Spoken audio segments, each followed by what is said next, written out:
Let's go to the phone lines at 617-830-4750. Many people wanting to get on today. Let's start with our caller from the 971 area code. Who is calling today from 971? My name's Michael from the Portland, Oregon area. Hey, Michael, what's going on? Hey, man, I just wanted to, first of all, thanks a lot for taking my call. Sure.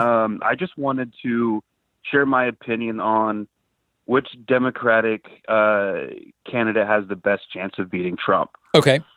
And just so we I understand, is believe this an that- opinion? Is this a qualitative or quantitative opinion? I guess it's just simply my opinion. Qualitative. It's not based on any kind of data, in other words. It's based on your sense of what's going on. Yes, exactly. Got it. Okay.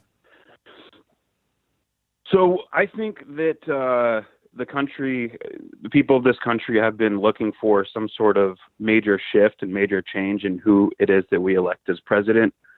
Obama was obviously the first person that rallied change, and a lot of people got behind that.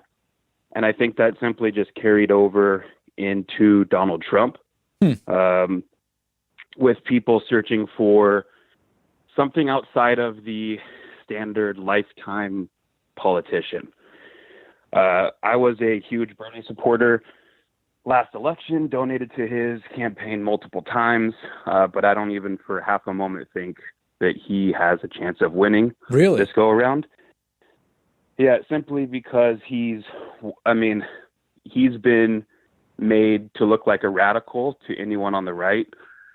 There's always like a talking line that, what does the housewife in Kansas think about such and such candidate? And my wife's family's from Kansas, and I talk to a lot of Kansas and Iowa people. And it just seems like, Bernie Sanders has been made to seem like a radical. Plus, with his heart attack, his health was already a concern. Even, I think his supporters. Now, let me just interject one thing here, Michael. Let's assume you're right and that Bernie does not appeal to Kansas housewives and thus he wouldn't win in Kansas. And let's assume he wouldn't win against Trump in Iowa. He doesn't need to win in either of those states, right? So it seems like that's maybe not part of your analysis. Well, I think part of it, too, is just being able to sway voters who may have, voted for Obama originally, and then those who shifted over to Trump. I don't think Bernie has the ability to really shift them back over to voting for a Democrat. Okay. And getting to the candidate that I think does, I think the only candidate that has a chance of doing that is Andrew Yang.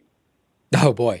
And why do you think that he can't seem to get past 3.5% nationally? What do you think is holding him back if he is someone who is going to just overwhelm voters with his policy and everything? Why isn't he getting more support?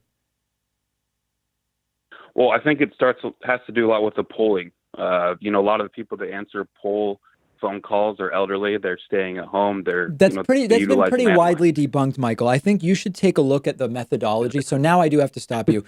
There was a poll from CNN from a while ago that oversampled landlines, but we've done a deep dive into this. And for the most part, the polls are adjusting the sample on the basis of what populations are empirically more likely to vote, and or the portion of the population that those demographics represent. So I think to write off the polling as oversampling elderly as the reason why Andrew Yang isn't doing well would be enough. If that's your argument, then isn't Bernie also probably doing better than the polls say? But you're saying Bernie has no chance. Well, let me say, obviously I'm wrong because you pointed that out. So thank you for educating me on that. I think that's part of it. I think another part of the reason why Andrew Yang isn't polling as well is the same reason why Bernie Sanders wasn't polling as well last election, right? Like he wasn't getting the airtime. He wasn't getting the fair questions. When they spoke to him, they were asking kind of ridiculous questions about Trump. You see the same kind of things happen. More and more, Andrew Yang is getting, better questions about his policy. Yeah, but even despite that, back in 2016, even if I grant that Bernie was not treated fairly in 2016, I agree with you. Didn't he still get to polling like 35% in the primary? Whereas if we apply the same thing, Andrew Yang doesn't seem to be getting past 3 or 4%. I'm just trying to look at the facts, right? I like Andrew Yang. I've had him on the show. I have no problem with him personally. But to say that it's the same thing as with Bernie, despite all that, Bernie still got to close to 40% in the Democratic primary last time around. Right.